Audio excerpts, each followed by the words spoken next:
गांधी की संसद सदस्यता बहाल हो गई है। राहुल गांधी की संसद सदस्यता बहाल कर दी गई है। आपको ये याद दिला दें कि बीते शुक्रवार को ही राहुल गांधी को सुप्रीम कोर्ट से राहत मिल गई थी और फिर कांग्रेस के सांसदों की ओर से भी ये जाहिर किया जा रहा था कि जितनी भी फॉर्मेलिटीज होती हैं वो सारी पूरी कर ली गई है और हम अपना वाजिब अधिकार मांग रहे हैं। और अभी अभी ये बड़ी खबर आई है, राहुल गांधी की संसद सदस्यता बहाल हो गई है। राहुल गांधी दोबारा सांसद बन गए हैं। वो अपनी अटेंडेंस संसद में लगा सकते हैं। इस वक्त की बड़ी खबर आपको बता दें, राहुल गांधी की संसद सदस्यता बहाल हो गई है। इस वक्त की बड़ी खबर, आज संसद में राहुल गांधी पहुंचेंगे या नहीं, इस बात पर हमारी भी नजर बनी रहेगी। सत्र चल रहा है। आज राज्यसभा में दिल्ली सेवा बिल को लेकर भी बड़ा इंपॉर्टेंट डे है, लेकिन बड़ी खबर यह है, हमारे सहयोगी विजय लक्ष्मी इस पर और ज्यादा जानकारी देंगी। विजय लक्ष्मी, जब तक मैंने आपसे सवाल पूछा और एक ब्रेक के बाद लौटे, तब तक संसद सदस्यता बहाल हो गई है राहुल गांधी की। बिल्कुल मीनाक्षी, और रूल्स और प्रोसीजर्स की बात की जाए तो जब सुप्रीम कोर्ट का ऑर्डर आ गया है तो उसके बाद बहाली ना हो, इसकी कोई बहुत ज्यादा औचित्य उसमें लगता नहीं है। तो अब बहाली हो गई है और नो कॉन्फिडेंस मोशन पर राहुल गांधी बोलना चाहते थे कांग्रेस पार्टी की तरफ से, इसलिए बहुत ही फौरी तौर पर इस पूरे मामले को लेकर के कार्रवाई की गई।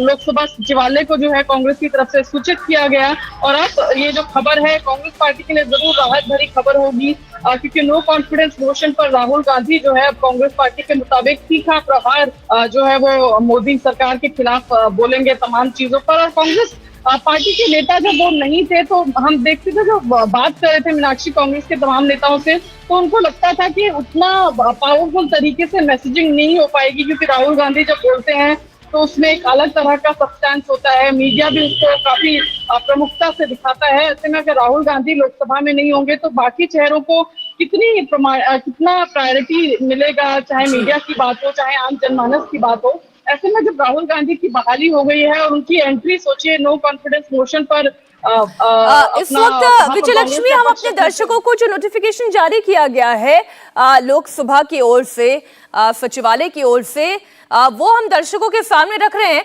आपके पास भी लोकसभा सेक्रेटेरिएट से ये कॉपी पहुंची होगी, जरा आप ही पढ़ के बता दें इस कॉपी में क्या बातें लिखी गई हैं। देखिए, जहां तक ये लोकसभा सेक्रेटरीट का मामला है, इसमें revocation of reinstatement of his membership की बात की गई है। जानकारी यही दी गई है कि उनकी मेंबरशिप जो है रीइंस्टेट की जाती है। आपको याद होगा कि जिस दिन उनकी डिस्क्वालिफिकेशन मीनाक्षी हुआ था, उस दिन भी नोटिफिकेशन जो है आया था और फिर उसके बाद बंगला खाली करने का नोटिफिकेशन भी राहुल गांधी को दिया गया था। 1 महीने का समय उनको उस काम के लिए दिया गया था। तो अब ये जो नोटिफिकेशन आया है, इसमें इसी बात की जानकारी दी गई है कि उनकी संसद सदस्यता जो है वो बहाल की जाती है। तो बड़ी राहत भरी खबर कांग्रेस पार्टी के लिए कि राहुल गांधी, हालांकि सेशन कोर्ट में जो याचिकाएं हैं वो चलती रहेंगी, उनकी कन्विक्शन पर स्टे जरूर सुप्रीम कोर्ट ने लगाया है। तो एक तरीके से कहें फौरी तौर पर जरूर राहत राहुल गांधी को है कि सुप्रीम कोर्ट ने ये आप बिल्कुल ठीक कह रही हैं विजय लक्ष्मी। ये जो हम नोटिफिकेशन देख रहे हैं जो सेक्रेटेरिएट से जारी किया गया है, वो तो हम दर्शकों के सामने रख ही रहे हैं, लेकिन बड़ा वाजिब सा सवाल है, जब राहुल गांधी की संसद सदस्यता ले ली गई थी तो उसके बाद फटाफट उनसे घर भी खाली करवा लिया गया, सारी चीजें हो गई, लेकिन अब चूंकि उनकी सांसद बहाली हो गई है तो क्या घर दोबारा उन्हें दिया जाएगा, वही घर दिया जाएगा? इस पर आप नजर बनाए रखिएगा। इंडिया टीवी पर आप सबसे पहले खबर देखेंगे, लेकिन आप के सामने मैं ये नोटिफिकेशन रख दे रही हूँ। In continuation of notification number 21, मतलब ये पूरी डिटेल पिछले नोटिफिकेशन की है जो 24 मार्च 2023 को जारी किया गया। Supreme Court of India has passed an order on 4/8/2023 in special leave to appeal. अब ये बड़ा देखिए, जितने भी टर्म्स हैं बड़े ही लीगल टर्म्स है, यानी पुराने नोटिफिकेशन का जिक्र किया गया, फिर सुप्रीम कोर्ट के ऑर्डर का जिक्र किया गया, उनके कन्विक्शन का जिक्र किया गया और फिर उनकी पार्लियामेंट्री के बारे में बात कही गई। हमारे सहयोगी देवेंद्र पराशर भी इस पर जुड़े हुए हैं। देवेंद्र, मैं ये पूरा नोटिफिकेशन पढ़ रही हूँ, बड़ा ही क्लियरली स्टेटेड है और ये तो होना ही था। जब सुप्रीम कोर्ट ने कह दिया कि बहाली हो सकती है तो होनी ही है, लेकिन बड़ा मैसेज अब लोगों में क्या ये जा पाएगा कि राहुल गांधी देखिए डटे रहे, अड़े रहे और लड़ते रहे और इसलिए सच की जीत हुई? और देखिए, निश्चित तौर पे जब सुप्रीम कोर्ट के आदेश के बाद जब उनकी जो 2 साल की सजा थी उस पर रोक लग गई, तो उसमें इंस्टेंटली उसके बाद राहुल गांधी की जो संसद सदस्यता थी वो बहाल हो जानी थी। औपचारिकता सिर्फ इस बात की थी कि कोर्ट का जो आदेश था वो लोकसभा सचिवालय तक पहुंचे और कोर्ट के आदेश को लेकर लोकसभा सचिवालय को सूचित किया जाए, क्योंकि समझा जा सकता है कि कोई भी दफ्तर किसी मीडिया रिपोर्ट पर काम नहीं कर सकता। मीडिया के हवाले लोकसभा सचिवालय को यह पता चल गया था, लेकिन जब तक आदेश की कॉपी नहीं आती तब तक सदस्यता बहाल नहीं हो सकती थी। और जैसे ही आदेश की कॉपी पहुंची, क्योंकि पिछले 2 दिन सैटरडे और संडे था, उसमें लोकसभा सचिवालय बंद था, आज जैसे ही दफ्तर खुला उसके बाद आप देख रहे हैं कि थोड़ी देर के अंदर वो नोटिफिकेशन जारी कर दिया गया। तो राहुल गांधी की जब सदस्यता गई थी तब भी सिर्फ और सिर्फ इस वजह से गई थी क्योंकि कोर्ट का ये आदेश था कि किसी भी मामले में अगर 2 साल या उससे अधिक की सजा हो जाती है तो उसके बाद उस संसद सदस्य की जो सदस्यता है वो खत्म हो जाएगी। और आज वो दिखा कि जैसे वो वापस हो गया, उस सजा पे रोक हो गई, तो राहुल गांधी की सदस्यता बहाल हो जाएगी। रह गई इसकी पॉलिटिकल लड़ाई की, तो निश्चित तौर पर कांग्रेस पार्टी के द्वारा इसको उसी रूप में पेश किया जा रहा है कि राहुल गांधी के साथ एक अन्याय हुआ था, जबकि हकीकत ये है कि राहुल गांधी को जो सजा मिली थी वो भी एक कोर्ट के मार्फत मिली थी।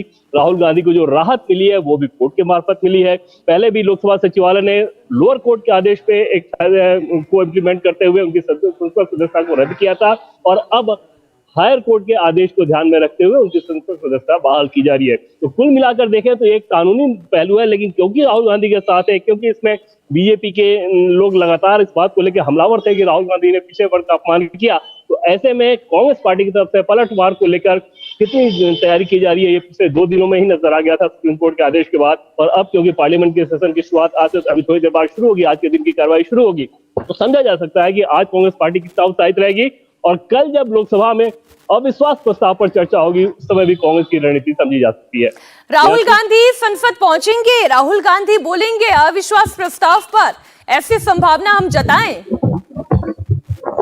इसमें कोई दो राय नहीं कि राहुल गांधी संसद पहुंचेंगे, और इसमें भी कोई दो राय नहीं कि Rahul Gandhi no confidence motion पर बोलेंगे। और जिस दिन सुप्रीम कोर्ट का डिसीजन आया उसके बाद से राहुल गांधी को जैसे पेश किया जा रहा है कांग्रेस पार्टी की तरफ से, और लाजमी तौर पे क्योंकि उनकी राजनीति को ये बहुत सूट कर रहा है कि राहुल गांधी को दिखाएं वो कि इनके साथ भले ही अन्याय हुआ लेकिन ये डट कर मुकाबला कर रहे हैं। क्योंकि सबसे बड़ी चिंता इस बात की नहीं है कांग्रेस पार्टी के भीतर कि आपको जनता के बीच जाना है, चिंता इस बात की भी है कि जो आपके गठबंधन के सहयोगी हैं उसमें भी सबसे बड़े लीडर के तौर पे आप उभर कर राहुल गांधी सामने आए, जिससे बाकी जो गठबंधन के घटक दल हैं बहुत आसानी के साथ उनके नेतृत्व को स्वीकार करें, उस भरोसे के साथ स्वीकार करें ये प्रधानमंत्री नरेंद्र मोदी को चुनौती दे रहे हैं। तो कुल मिलाकर कांग्रेस पार्टी की जो रणनीति थी कि राहुल गांधी को का सुपर प्रोजेक्शन किया जाए, इस मामले में निश्चित तौर पे उसे बूस्ट प्रदान किया है और कांग्रेस पार्टी इसे उसी रूप में पेश कर रही है। इंडिया टीवी हर वक्त हर जगह डाउनलोड करने के लिए सर्च करें India TV news Google play store या ऐप स्टोर पर।